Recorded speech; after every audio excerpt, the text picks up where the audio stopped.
Color theory. Regarding the choice of colors in the design of a cathedral window project, it is important to understand how color will play with the structure of our work. A project made with this technique consists of three fundamental elements to consider in the design, and you must take all three into account to achieve the desired result. The first and most obvious elements are the windows themselves, where the focus is initially. Here, you can play not only with color but also with texture, choosing fabric with a special print that allow you to achieve your goal. Then you have to take into account the spaces between the windows and the window's frame, which will build the perception of the window and can change the entire design. According to each taste, we can choose the classic look with white frames and colored windows, or play with the elements and see the results. I've added a scheme for each project where you can paint the design and play with colors. Having all this in mind, choosing fabric and color that go together can be a tough decision. Of course, you always have the quick kits, creative bundles of fabrics from the same collection to choose from. But imagine that you want to use your stash, especially for cathedral window. Understanding how color works will give you the confidence to get outside of your comfort zone and explore different color combinations that you never thought about. The good news is that seeing color harmony can be a learned skill. Color theory is basically a set of guidelines for using color. It's how colors interact and relate to each other, and how humans perceive those interactions and relations. All colors communicate a message and feeling, and that's a big part of what will make your project unique. Types of color. Colors are categorized into three basic groups. Primary colors. All colors come from at least one of these three hues: red, yellow, and blue. Secondary colors, made by mixing any two primary colors: orange, red and yellow, green, yellow and blue, and purple, blue and red. And tertiary colors, made by mixing primary and secondary colors: red and orange, yellow and orange, yellow green, blue purple, red purple. All these 12 colors are what we call hue. Some other ways to categorize colors are warm colors. These are made from red, orange, yellow, and a combination of these colors together. Cool colors. These are made from green, blue, purple, and a combination of these colors together. Warm colors stand out, while cool colors blend into the background. You can play with what design elements you want to accentuate on your work by using warm and cool colors. Hue, tints, shades, and tones. Many people use terms like hue and color or tint and shade interchangeably, but the terms have distinctly different meanings. Color is a very general term used to describe every hue, tint, tone, or shade we can see. Hue refers to the origin of the colors we can see. Primary and secondary color, yellow, orange, red, violet, blue, and green, are considered hues. However, tertiary colors, mixed color where neither color is dominant, would also be considered hues. Tint refers to any hue or mixture of pure colors to which white is added. Pastel colors are generally tint colors. Tint color remains the same color but is paler than the original. Shade is a hue or mixture of pure colors to which only black is added. It contains no white or gray. Shade darkens the color, but the hue remains the same. Tone. Tone is a hue or mixture of pure colors to which gray is added. Adding gray to a color will make the intensity much duller. Tint. Add a variety of tints, shades, and tones to your color palette to get depth and dimension in your project. Value. Each hue has a spectrum from light to dark. Shade. When black is added to a hue to create dark value. Tone. When black is added to a hue to create dull or washed out value. Tint. When white is added to a hue to create light value. Tip. Incorporating different values into your quilt creates depth and contrast. Aim to have 3 values, light, medium, and dark, in your color palette to make your quilt look 3-dimensional. Use dark values for elements where you want the most visual impact. Saturation. Each hue has a brightness spectrum from low to high. Low saturation, dull, mute, or faded colors. High saturation, bright, bold, or vibrant colors. Tip. Balance your color palette with both low and highly saturated colors. Low saturated colors help soften a loud palette and make it look more mature, less white. High saturated colors help brighten up a dull palette. Neutrals. Weak colors that allow other colors to move forward in the design. Neutrals can be white, black, gray, brown, navy, or even a colorful hue in a dark shade, light tint, or low saturation. Tip. Neutrals are great for backgrounds or areas you want to be less noticeable.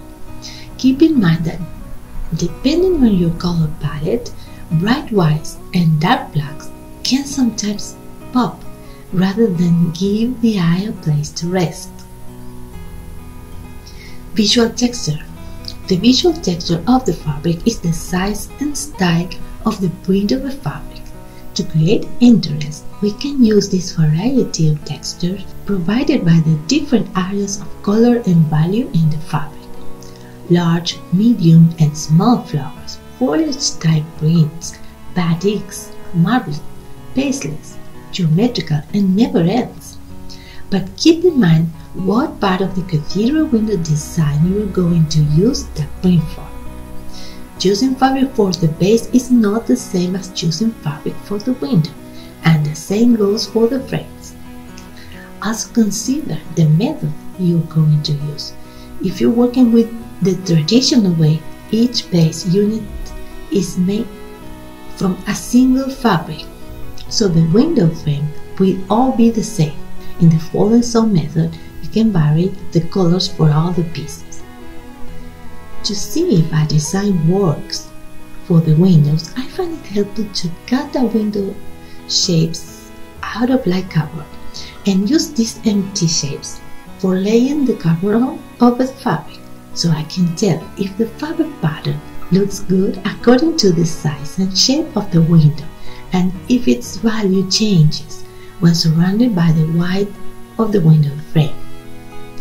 Using a variety of visual textures in the construction of the cathedral window base is what adds interest and detail, always trying to balance the elements, creating unity.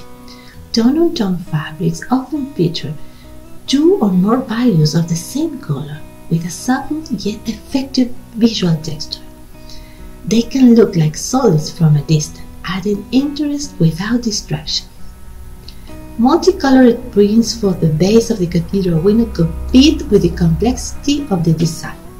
It is preferable, for me of course, to use them for windows, choosing in this case a camp fabric for the construction of the base. I avoid fabrics that have random areas of white, as they can be distracting and cause a beautiful window shape to break and confuse the perception. Color charts. If we take each hue from the color wheel and add them white, black, and gray in different amounts, we get all the tones, tints, and shades from each hue. To clearly see all this hue variation, we have the color chart for each hue. When we are choosing our fabrics, we have to identify which color best represents it and where on the color chart we can place the fabric, the color of the fabric. In this way, we can properly combine our set of fabrics for each project. We can also be guided by the color schemes that we will see in the next section. In the resources section, you will find a color chart for each hue, so you can print them out and have them handy when you work with your fabrics.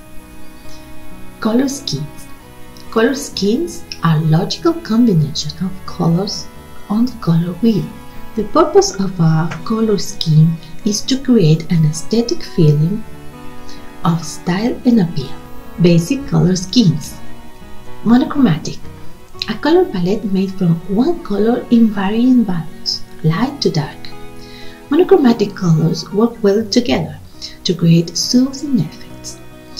When you vary your colors using tones, shades, and tints, you keep your new color scheme from becoming monotonous. The most attractive and enjoyable way to complete your color scheme is with texture and print. Analogous. A color palette using neighboring colors on the color wheel.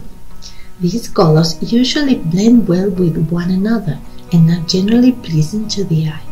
Be careful not to overdo it.